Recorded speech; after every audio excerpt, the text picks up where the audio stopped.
gallbladder polyps. Yung palagi namin sinasabi dito sa Healing Galing na i-avoid ang maaasim. Kasama ba sa diet mo yung maaasim na yan? Opo. Kasi sa lugar po namin, usong-uso po ang pinangat, paksiw. Saan yan? Sa Indang po. Sa Indang, Cavite. Opo. Ayan, pagka pinangat, paksiw, Opo. may vinegar. Opo. Ayun. At ilang basong tubig lang ang naiinom mo sa isang araw? Siguro po kung siguro mga 5 or less. Less pa. Sinoswerte ka na pala nun pag nakalimang baso Opo, ka. opo. Okay. Tapos, puro may kulay at may lasa, lalo na mabula, soft drinks. No? Bawal sa teacher yun na mamamalat ka nun, Teacher Eloisa. Pero masarap kasi. Ayun. Kaya nga pinagbawal na ang soft drinks sa eskwela. Ay, opo. Kaso ang teacher, saan nakakabili? Sa labas. Sa labas. Ayan, umamin na po. Yung mga contributing factors po sa mga bukil, bukol, damukol na dinidiscuss natin dito sa Healing Galing, kahit saan man tumubo ang bukol na yan, sa breast, sa kidneys, ganun din po sa gallbladder. Yung sobrang acidity, accumulation ng acidity sa katawan, ang nagdudulot po ng mga bukil, bukol, damukol. So nagkabukil-bukil ang gallbladder ni Teacher Eloisa dahil po sa maling diet, no? At napakarami na po mga teachers ang suki natin dito sa Healing Galing na ang pinaka-chismis nila ay tungkol sa kalusugan, kung paano gumaling, ano? Lalo na the Healing Galing way. Sa inyo rin ba nauusyoso na ang Healing Galing? Simula po nung nakaranas nga po akong gumaling, Kinuwento mo na rin? sinishare ko po talaga sa kanila. Oo, yun ang magandang chismis. Sinishare ko po Okay, at saka turuan din natin ang mga teachers na pag-iwas para yung mga foods to avoid na tinuturo natin ay hindi na nila makain, no? Para lahat ng guro ay healthy. Para i-share din natin sa mga estudyante natin, sa mga chikiting, no? Kung paano ang paggaling dahil Healing Galing way. Gaano katagal naka-apekto sa pagiging guro mo itong karamdamang ito? Matagal ba? Kasi pag may discomfort po talaga, parang hindi ka masyadong makakilos ng maayos. Dahil akala mo noon ordinary stomach acidity. Opo. Kasi Ayun. bata pa lang po ako, acidic na ako eh. Okay. So balikan natin kung bakit nagde-develop ng acidity. Ang skipping of meals. Ay, opo. Yan, paglipas ng gutom, madalas ka ba noon?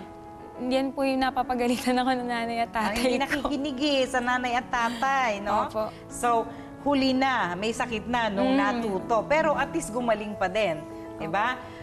Yung pagiging mahiligin sa may asim, ayan, positive, no? Yung pagiging mahiligin sa mabubula at iced beverages. Pag tinignan mo, Teacher Eloisa, yung mga bula ng soft drinks, yun yung mga parang bukil-bukil dun sa gallbladder mo. Okay, so vitamin siya, no? Ang pinakamahalagang tinuturo po natin ay ang pag-inom ng tubig. Nakakulangan po sa mga mahilig sa masarap. Gusto ay may lasa at may kulay ang inumin, no? Wala pong ibang panglinis sa katawan ng tao, loob at labas, kundi tubig. Sige nga, maligo ka nga ng soft drink, Teacher Eloisa.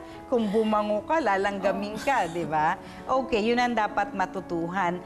At dahil nakaranas ka ng ganon, hindi pa rin tumitigil ang acidity, kailan ka nagdesisyon na, naku, baka iba na to, bago na find out na polyps pala ng gallbladder? Nun nga pong hindi na ako masyadong, nakagigising na ako ng gabi. Parang dahil sa gumuguhit na? Oo. Yun po, nagpa-check na ako noong November 2016. Okay. Yun po. Tapos nun nga po nalaman na meron ng gallbladder polyps po.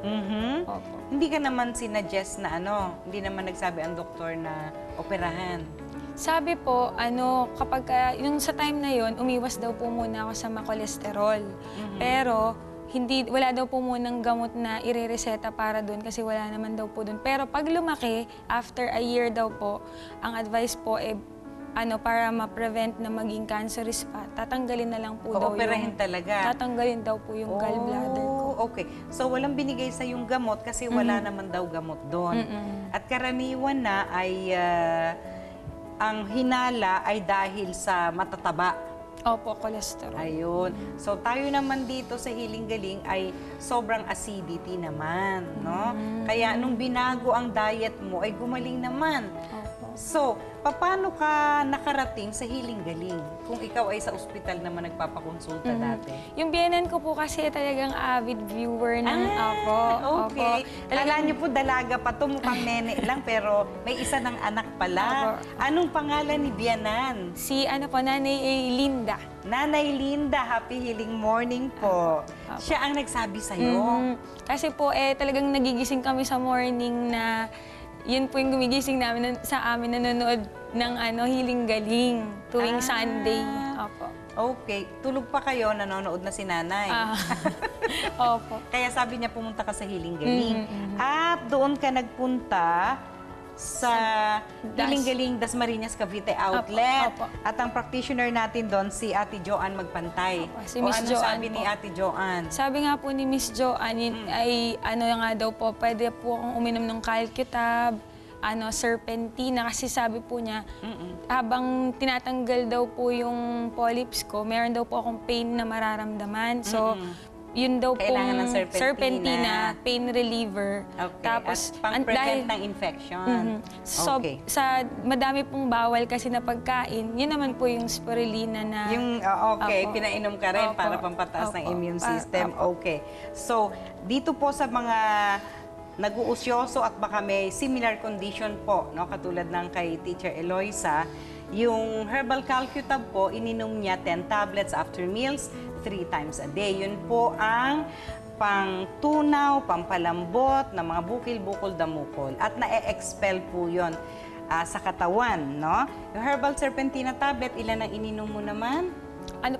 6 tablets after meals, 3 Three times times. a day para sa prevention ng infection, no? At yung healing food tablet para sa pampataas ng immune system. At maputla pa siya hanggang ngayon. Kanina po nagko-compare kami ng aming palad at pag tinignan niyo po ang kuko ni Teacher Eloisa, iganon mo nga sa kanila. Ayan, iganon mo parehong kamay mo, Teacher Eloisa. Ayan, yung nakikita niyo po ng mga puti-puti sa dulo ng daliri. Dito sa loob na daliri ni Teacher Eloisa ay palatandaan ng Asim. anemic na. Anemic na po sa kapupuyat ng teacher, no? Kaya malaking tulong sa'yo yung healing food tablet. Alright. Now, yung mga foods to avoid na sinabi ni Ate Joanne, ni Miss Joanne sa'yo, nanibago ka ba? Kinaya mo ba? Yung mga dapat iwasan, sabi niya? Opo. Sa takot ko po kasi na matanggal at makaranas ng opera, talagang sinunod ko po yung sinunod ko po So, talaga. strictly tubig na lang ang ininom mo, nag-hydrating alkaline diet, Pati yung kinaya mga mo- shake-shake po ng shaking, water. water shaking, Opo. kinaya mo Opo. din. Alright. Dati ba hindi ka nagkakaroon ng interest sa regular na consumption ng mga masasabaw na pagkain? Mahilig din po ako sa mga nilaga. Oh, pero Opo. Siguro mas hindi madalas ang may asim Mas opo. kesa sa Opo, alkaline. tsaka prito, ganun. Ayun. So, strictly nag-alkaline hydrating diet na si Teacher Eloisa.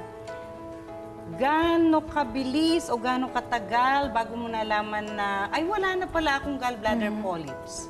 Ano po, a year after po, nung nagkaroon ako ng discomfort, nagpa-ultrasound po din ako ulit. Tapos sabi nga daw po dun sa aking resulta is hindi na po nga siya evident dun sa aking Wala na resulto.